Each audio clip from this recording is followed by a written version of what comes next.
எல்லாருக்கும் வணக்கம். இன்றைக்கு மார்கழி 18ஆம் நாள். திருப்பாவை பாடல் 18 பார்க்கலாம்.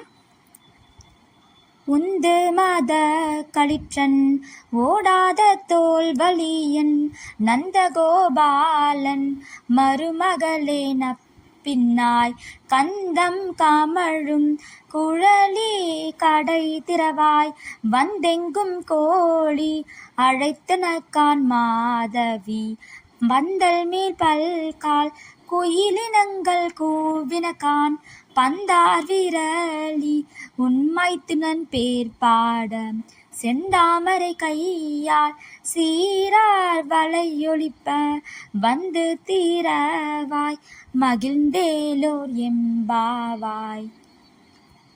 இப்ப பாடலுடைய பொருள் பார்க்கலாம். மதநீர் சிந்தும் யானைகளை உடையவனும் போரில் பின்வாங்காத தோல் வலிமை உடையவனுமான நந்தகோபனின் மருமகளே, நப்பின்னை பிராட்டியே, வாசனை சிந்தும் கூந்தலை உடையவளே, உன் வாசல் கதவை திற. கோழிகள் கூவும் ஒளி நாலாபுறத்திலிருந்தும் கேட்கிறது. குறுக்கத்தி கொடியின் மேல் அமர்ந்து குயில்கள் பாட துவங்கிவிட்டன. பூப்பந்தை போன்ற மென்மையான விரல்களை கொண்டவளே, உன் கணவனின் புகழ் பாட நாங்கள் வந்துள்ளோம். அளவு மாறாத உன் அழகிய வளையல்கள் ஒலிக்க செந்தாமரை கையால் உன் வாசல் கதவை திறந்தால் எங்கள் உள்ளம் மகிழ்ச்சி அடையும். இப்ப விளக்கம் பார்க்கலாம்.